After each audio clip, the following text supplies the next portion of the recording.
You don't learn this in your language school. Shut up, mate. You're doing me nutted. You only learn this vocabulary if you grow up in England. Yeah, I'm fucking knackered, mate. She went off on one because I was steaming. I was going to ask her out, but I bottled it.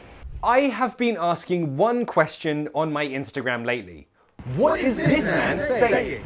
So before you learn this vocabulary, which is above advanced, above proficiency, this is like C3 level, you need to learn some filler words for British English. Some are easy, like mate. That means friend, but you know that, that's easy. Hello friend, in British slang English. All right, mate. Also, we can use the word right to add strength, tension, drama to our sentences. Well, more specifically, a phrasal verb. How do we use that? Well, let's say, for example, you made a mistake with your work. I made a mistake with work. Fine, but a phrasal verb sounds better, sounds more natural, right? So, make a mistake. Mess up. I messed up my work. Fine. But you want to express how bad this is. You want to say, I completely made a mistake. I completely messed up. Use the word right. First, we separate the phrasal verb. I messed my work up. Next, put the word right before the preposition. I messed my work right up. Notice I put the stress on the word right. I messed my work right up. I have to do it again. Mate, you are pissing me right off. Don't use this in formal situations. Definitely not business contexts either. In fact, most of today's vocabulary is informal, unless I say otherwise. So let's start here. She flobbed in my face when I told her to do one. No one got this correct. Even some British people had never heard of this word. There's a good reason for that. So first, it's not flop with a P, it's flob with a B. And it means to spit. But not just a normal spit, no. It's one of those disgusting spits. Save the phlegm. It's like they're trying to get the demons out of their body with a spit. That is a flob. And I didn't go to a fancy posh school growing up. I went to a public school in a shit town. So we used this word, but posh kids growing up definitely didn't. They had better behavior. We, however, we had slang words for other slang words. And this is one of them, flob. It does sound pretty funny. Yeah, also when you learn new vocabulary or new slang, you should be aware that geography matters. Where you grew up dictates what words you use. For example, this map shows the different words we use for a bread roll depending on where you are in the UK. So yeah, also flob, it's a Southern English thing. She flobbed in my face when I told her to do one. These situations didn't happen, by the way, they're just funny examples I thought of. When I told her to do one, when you tell someone do one, you're telling them to go away in a very slang British way. It's not a swear word like fuck off, but it's definitely more confrontational than go away. Do one. It's very, very British and it means go away, leave me alone, but with a bit more, you know? And again, it's very British. Americans, they don't say this. If you need extra English practice, I've made this and tons of other lessons available in my English study book. This is the best book for self-study. You can get it on my website, papateachme.com or patreon.com/papateachme. The link's in the description. Okay, so you know how go on about something means talk about something for a long time. For example, on our first date, she was going on about her ex and how amazing and handsome he is. So yeah, I just left. When you say someone went on about something, it's not necessarily bad, but if you're saying, they were talking for a long time, it's not always great, right? So keep that in mind. But anyway, that is to go on about something. Can I say to go off about something? Well, you know that to go off can mean explode like a bomb, right? This bomb is gonna go off in 10 seconds unless we cut the right wire now. Well, it's the same kind of feeling if you use this to say this person was talking for a really long time about something they're obsessed with. Like, bro, have you ever done CrossFit? No. You should come to CrossFit with me next week. Yeah, I go every week. Actually, put the biscuit down.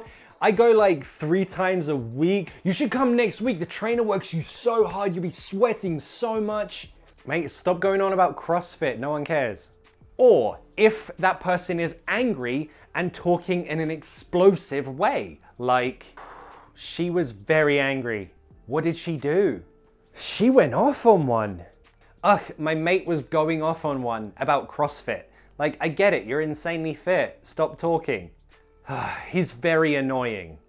How can we say when someone is being very annoying? They're doing something to annoy you. In British slang English, we say to do one's head in. Mate, stop going on about CrossFit. You're doing my head in. Or, if your London English is very good, you know that we can replace the word head with nut. Mate, shut up about CrossFit. You're doing my nut right in. See?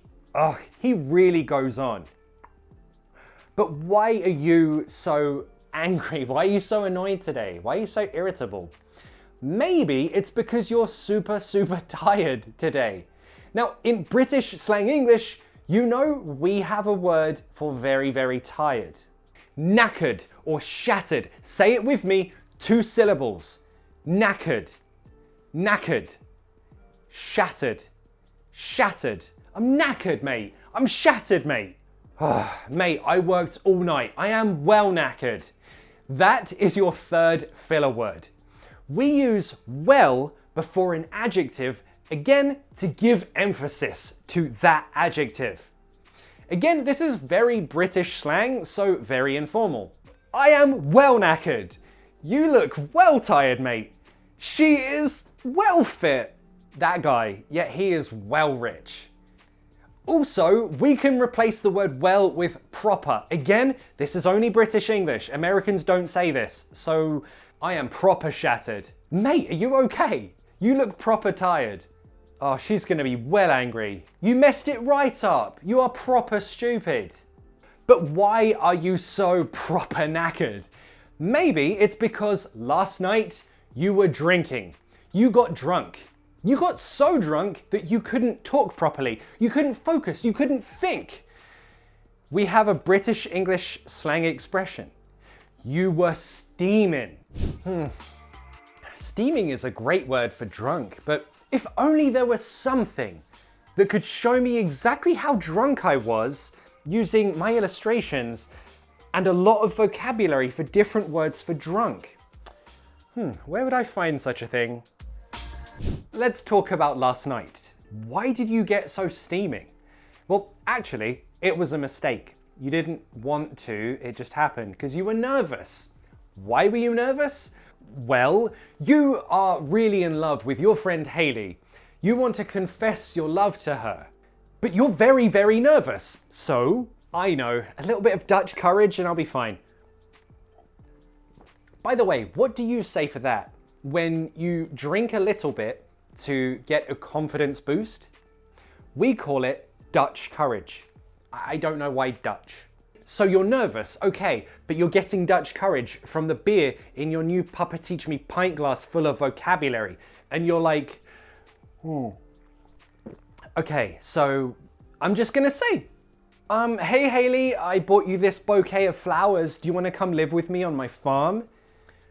Oh no, what if her reply is just, ew, no. I don't think I could handle that kind of rejection. So you decide not to do it because you're too nervous.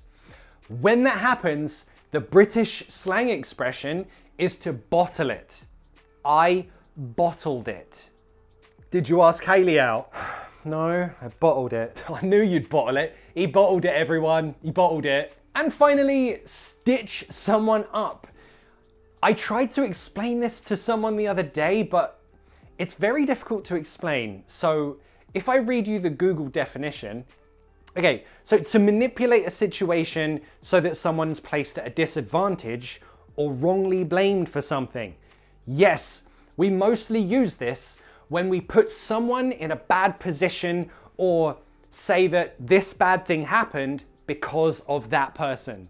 So, for example, oh, well, don't worry, Steve already told Hayley that you like her. No. Yeah, he also told her that you like to smell your dog's bum when no one's looking. What? But how did he even know that? I mean, I don't do that. Gross. He stitched you right up, mate. This bum, if you don't know, it means this. Your behind, your rear, your posterior, whichever word you prefer to use. This is the childish version of that word, and I'm an adult who pays bills and rent, but I still laugh so goddamn hard at the word bum because it's a funny word. Also, it's a very British word. It's a very Canadian word. In American English, they prefer the word butt or ass.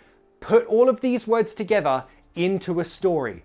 I'll give my favorite ones little hearts, and if you want extra English practice, you can practice with my Ultimate English ebook. This is the best English study book for self-study. Get it on my website, papateachme.com, or patreon.com/papateachme, or that link in the description. And I'll see you in the next class. Bye.